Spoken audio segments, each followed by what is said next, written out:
I'll tell you a story here, and for me that was very important part of leadership. And I spoke to you about man management. There was Sehwag batting with me in the middle, and we were chasing that night 320 where I took my shirt off. And I was very upset at lunch because England got 300, 325. And in those days, this was about 2002, you very rarely chased 325. It's not like modern day cricket where you just keep hitting, and the game has changed a lot. So I was walking down this long room at Lord's, and Sehwag was whistling behind me. He had his pack. He was that sort of a person. He was whistling behind me. So he turned up to me and in Hindi, I abused him and said, "Ek to 325 banane dete, uske upar you think it's a joke." So he walks past me and said, "Skip, we're going to win this." I said, "Let's see." So we went. We started very well, both of us. And after 7 overs, we were about 70 for no loss. I was batting on 40 odd, and Sehwag was also batting. So Ronnie Irani, and many of you would have known in England, Ronnie Irani was bowling from this end. And I went up to Viru and said, we've got a good start. I think we can get this total, but don't get out. We've played the harder bowlers. There's a weaker bowler coming in. Let's just keep taking 6-7 runs and over, because that's what we need. He said, yeah, fine, no problem. So Ronnie runs up from this end. He hits the first ball over mid-off for a 4. So I was at the non-striker end. I went up to him, tapped and said, "Good shot. So we got 4 runs and over. Just keep rotating." He said, yes, no problem. So he goes back to his end. The next ball, Ronnie pitches it up. He hits it over the top, over mid-on. 1 bounce, 4. So I again go up to him and said, well played, good shot. We've got 8. So you can still take single. He said, yes, no problem, singles. The next ball, Ronnie Irani pitches up. He sits down and sweeps right from the middle stump. It would have hit his pad. He was gone. It went for 4. I did not go up to him. And he did not even look at me because he understood. So he turned his face, took guard and batted again. The next ball, he again hit him over covers for 6. So there were 5 balls. He hit 5 boundaries. And the 6th ball, he took a single, and as he was walking past me and said, "I've taken a single." And this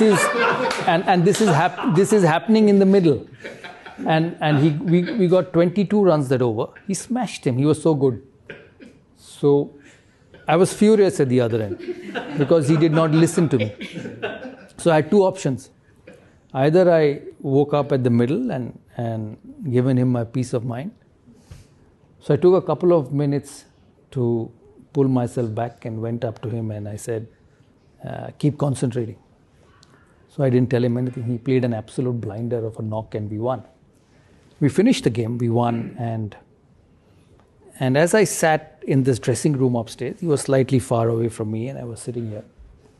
I kept thinking to myself, I said, today you won this game because that gentleman at the other end just took the opposition bowler on. And what were you thinking of telling him? That be conservative, take a single, go to the next over. But here was one person who felt that he could hit him for 20 in that over and turn the game around. And I say this to all of you here because sometimes as a leader, when you work with different people, you have your own way of doing things, your own way of being successful, and you go and tell him, hey, this is the way I think is right. Let's do it.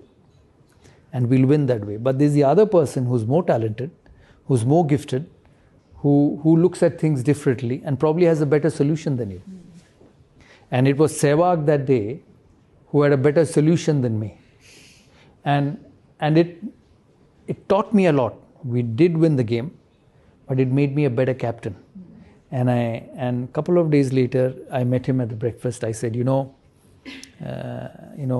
why did you do this? So first question he asked me, are you angry on me? I said, I was, I'm not anymore. He said, good. I said, I told you to play singles. Why did you hit him? He said, I felt that was the best thing to do at that particular moment. He said that was the best thing I felt would win India the game at that particular moment. And it was such a lesson for me on captaincy.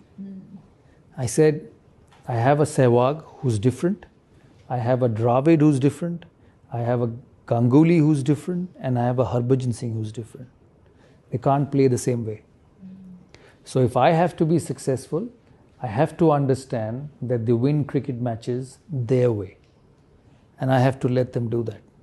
And I think a successful group, a successful entrepreneur, along with your aims and goals and objectives of wanting to be successful, don't forget this very simple line and solution in your journey is that everyone's different.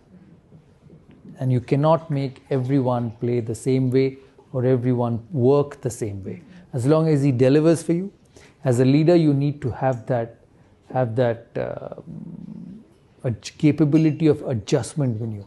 And I say that, when you manage individuals, you have to manage them differently. Yeah, and you cannot expect every individual to behave, react, work, and do things the same way. That is very important in leadership.